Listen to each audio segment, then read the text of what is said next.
السلام علیکم۔ بسم اللہ الرحمن الرحیم۔ دنیا میں سب کچھ چھوڑ دینا لیکن مسکرانا اور خدا سے امید کبھی مت چھوڑنا۔ لوگوں کے سامنے مسکراتے رہا کرو اور اللہ کے سامنے گڑ گڑا کر رویا کرو، کیونکہ دنیا مسکرانے والوں کو پسند کرتی ہے اور اللہ تعالیٰ رونے والوں کو۔ اگر نماز پڑھنے سے تم برے کاموں سے باز آ جاؤ تو سمجھ لو تمہاری نماز قبول ہو گئی ہے۔ جب بیٹیاں جوان ہو جائیں تو والدین کو اپنے گھر کی دیواریں چھوٹی لگنے لگتی ہے۔ باپ کی موجودگی سورج کی مانند ہوتی ہے۔ سورج گرم تو ضرور ہوتا ہے مگر سورج نہ ہو تو اندھیرا چھا جاتا ہے۔ انسان جتنی محنت عیب چھپانے میں کرتا ہے اس سے بھی کم محنت سے عیب کو دور کیا جا سکتا ہے۔ دوسروں کو نصیحت کے پھول دینے وقت خود ان کی خوشبو لینا مت بھولیں۔ جھیل سے ایک دن دریا نے کہا، کیا تو سمندر کی طرح بڑا نہیں بننا چاہتی؟ جھیل نے بڑے پیار سے کہا، بڑا بن کر کھارا ہو جانے سے بہتر ہے چھوٹا رہ کر میٹھا رہ جائیں۔ خونی رشتے وہ وٹامنز ہوتے ہیں جن کے بغیر انسان اپنی جوانی گزار تو سکتا ہے مگر بڑھاپا نہیں۔ بزدل انسان کی 5 علامات۔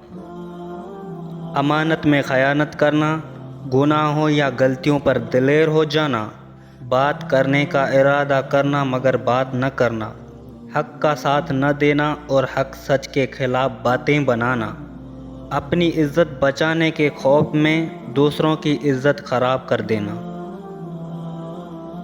خاموشی کا ادب کرو، یہ آوازوں کی مرشد ہوتی ہے۔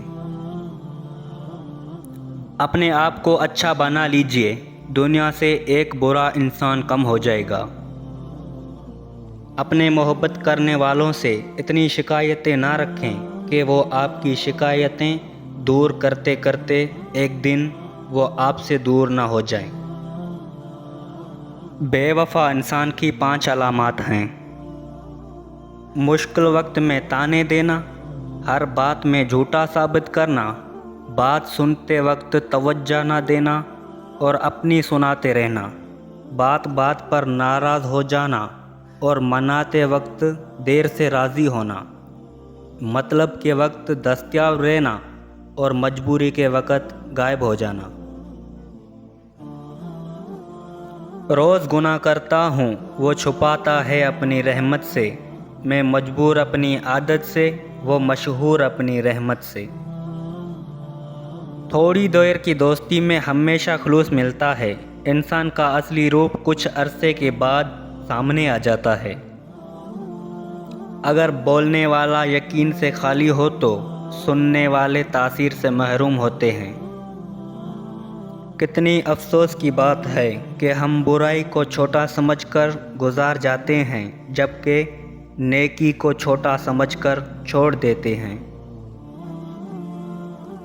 غرور اور غفلت کا نشہ شراب سے بھی زیادہ ہوتا ہے، جو اس نشے میں مبتلا ہو جاتا ہے وہ جلدی ہوش میں نہیں آتا۔ الفاظ چابیوں کی مانند ہیں، ان کا صحیح استعمال کر کے لوگوں کے منہ بند یا دل کھولے جا سکتے ہیں۔